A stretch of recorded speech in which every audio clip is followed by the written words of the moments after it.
2025ರ ಫೆಬ್ರವರಿ-ಮಾರ್ಚ್ನಲ್ಲಿ ನಡೆಯಲಿರುವ ಐಸಿಸಿ ಏಕದಿನ champion trophy 2 ವಿಭಿನ್ನ ದೇಶಗಳಲ್ಲಿ ಹೈಬ್ರಿಡ್ ಮಾದರಿಯಲ್ಲಿ ನಡೆಯುವ ಸಾಧ್ಯತೆ ಇದೆ. ಭಾರತ ತಂಡ ಪಾಕಿಸ್ತಾನಕ್ಕೆ ಪ್ರವಾಸ ಕೈಗೊಳ್ಳುವುದು ಅಸಂಭವವಾಗಿರುವುದರಿಂದ ಹೈಬ್ರಿಡ್ ಮಾದರಿಯಲ್ಲಿ ಸರಣಿ ನಡೆಯುವ ಸಾಧ್ಯತೆ ಇದೆ. ಪಾಕಿಸ್ತಾನವು ಐಸಿಸಿ ಚಾಂಪಿಯನ್ಸ್ ಟ್ರೋಫಿ ಆರಂಭವಾದ 1998ರ ನಂತರದಿಂದ ಇದೇ ಮೊದಲ ಬಾರಿಗೆ 2025ರಲ್ಲಿ ಆಯೋಜಿಸಿರುವ ಹಕ್ಕುಗಳನ್ನು ಪಡೆದುಕೊಂಡಿದೆ. ಮೂಲಗಳ ಪ್ರಕಾರ ಕೆಲವು ಪಂದ್ಯಗಳು ಯುಎಇ ಅಥವಾ ಶ್ರೀಲಂಕಾದಲ್ಲಿ ನಡೆಯಲಿದೆ. ಪಾಕಿಸ್ತಾನ ಕ್ರಿಕೆಟ್ ಆಡಳಿತ ಮಂಡಳಿ ಕಳೆದ ತಿಂಗಳು ವೇಳಾಪಟ್ಟಿಯ ಕರಡನ್ನು ಅಂತಾರಾಷ್ಟ್ರೀಯ ಕ್ರಿಕೆಟ್ ಮಂಡಳಿಗಳಿಗೆ ಸಲ್ಲಿಸಿತು. ವೇಳಾಪಟ್ಟಿಯ ಪ್ರಕಾರ ಭಾರತದ ಪಂದ್ಯಗಳು ಲಾಹೋರ್ನಲ್ಲಿ ನಡೆಯಲಿವೆ.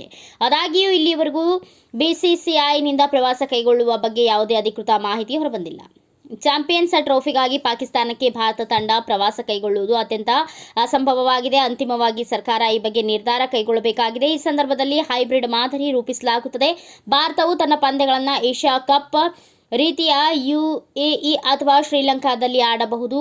ಐಸಿಸಿ ತನ್ನ ನಿಲುವನ್ನು ಹೊಂದಿದ್ದರೂ ನಾವು ಈ ರೀತಿ ಯೋಚಿಸುತ್ತಿದ್ದೇವೆ. ಮುಂದೆ ಹೇಗಾಗುತ್ತದೆ ಎಂಬುದನ್ನು ನೋಡೋಣ. ಈಗಿರುವ ಸಂದರ್ಭಕ್ಕೆ ತಕ್ಕಂತೆ ಹೈಬ್ರಿಡ್ ಮಾದರಿಯಲ್ಲಿ ಪಂದ್ಯಗಳನ್ನು ಆಡಬಹುದು ಎಂದು ಮೂಲಗಳು ತಿಳಿಸಿವೆ ಎಂದು ಮಾಧ್ಯಮಗಳು ವರದಿ ಮಾಡಿವೆ.